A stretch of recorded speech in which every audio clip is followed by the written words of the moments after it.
अध्यक्ष जी, जनादेश की जो व्याख्या चाहें आप स्वीकार करें, लेकिन एक दृश्य जो इस सदन में उपस्थित हो रहा है उसकी अनदेखी आप नहीं कर सकते।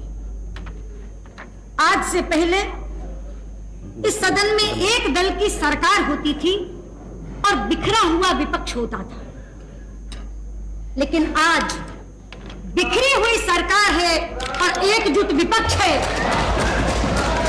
क्या ये दृश्य अपने आप में जनादेश की अवहेलना की खुली कहानी नहीं कह रहा? लेकिन अध्यक्ष जी, ये इतिहास में पहली बार नहीं हुआ जबकि राज्य का सही अधिकारी अपने राज्याधिकार से वंचित कर दिया गया। त्रेता में यही घटना राम के साथ घटी थी। राजतिलक करते करते वनवास दे दिया गया।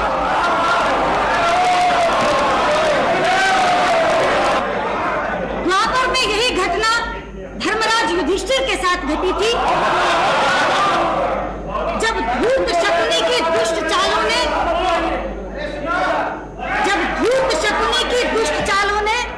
राज्य के अधिकारी को राज्य से बाहर कर दिया था। अध्यक्ष जी, यदि एक मंथरा और एक शकुनी राम और युधिष्ठिर जैसे महापुरुषों को सत्ता से बाहर कर सकते हैं, तो हमारे खिलाफ तो कितनी मंथराएं और कितने शकुनी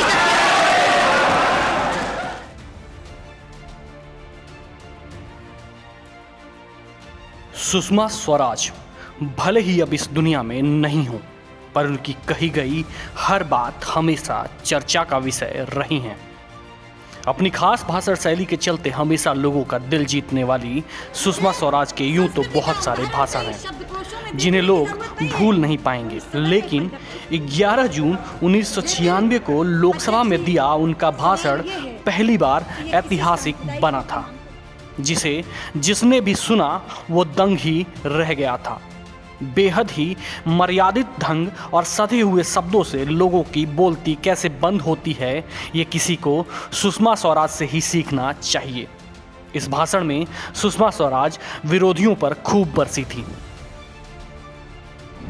सुषमा स्वराज ने अपने भाषण में कहा था, सिखों का कत्लेआम करने वाले धर्मनिरपेक्ष हैं, मुस्लिम यादव की राजनीति करने वाले धर्मनिरपेक्ष हैं, बीजेपी ने राम मंदिर का शिलान्यास हरिजन से करवाया तो हम सांप्रदायिक हो गए, राम भक्तों को गोलियों से भूनने वाले, शरणार्थियों को भगाने वाले धर्मनिरपेक्ष हो गए, हमें हिंदू होने पर गर्व है इसलिए हम सांप्रदायिक हो गए। जब तक हिंदू होने पर शर्मिंदगी महसूस नहीं करते तब तक आप धर्मनिरपेक्ष नहीं हैं। एक दूसरे के धर्मों का आदर करना ही धर्मनिरपेक्षता है, लेकिन इनकी धर्मनिरपेक्षता हिंदू को गाली देने से शुरू होती है।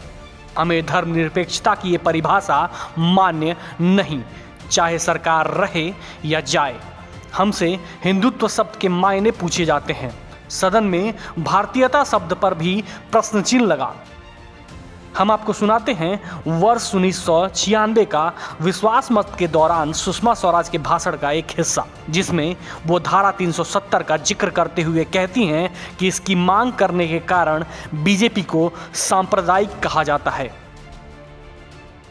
धर्मनिरपेक्षता का बहाना पहनकर हम पर सांप्रदायिकता का आरोप लगाकर ये तमाम लोग एक साथ हो गए, एकजुट हो गए। कहा था मेरे नेता ने उस समय, धर्मनिरपेक्षता बनाम सांप्रदायिकता पर राष्ट्रीय बहस होनी चाहिए। चाहते हैं हम चाहते हैं कि इस देश के संविधान निर्माताओं ने धर्मनिरपेक्षता की क्या कल्पना की थी और इस देश के शासकों ने उसे किस स्वरूप में ढाल दिया, इस पर राष्ट्रीय बहस होनी चाहिए। अध्यक्ष जी, हम सांप्रदायिक हैं, हाँ,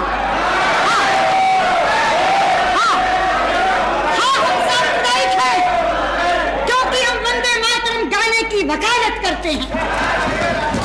हम सांप्रदायिक हैं क्योंकि हम राष्ट्रीय ध्वज के सम्मान के लिए लड़ते हैं। हम सांप्रदायिक हैं क्योंकि हम धारा 370 को समाप्त करने की मांग करते हैं। हम सांप्रदायिक हैं क्योंकि हम हिंदुस्तान में गोरक्षा के वंश और वर्धन की वकालत करते हैं। अध्यक्ष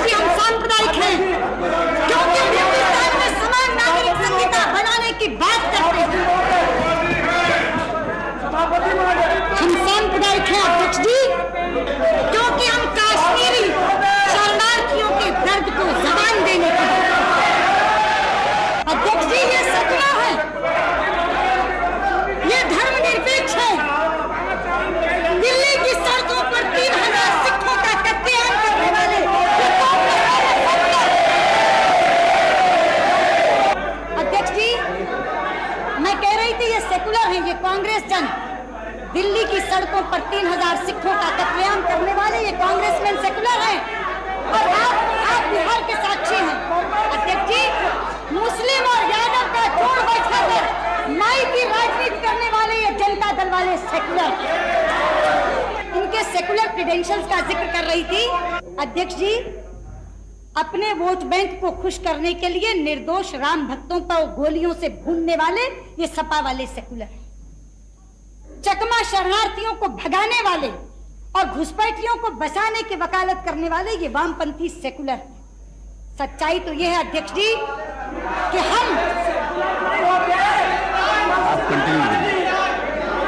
सच्चाई तो ये है अध्यक्ष जी कि चूंकि हम अपने हिंदू होने पर शर्म महसूस नहीं करते, इसलिए हम कम्युनल हैं, इसलिए हम सांप्रदायिक हैं।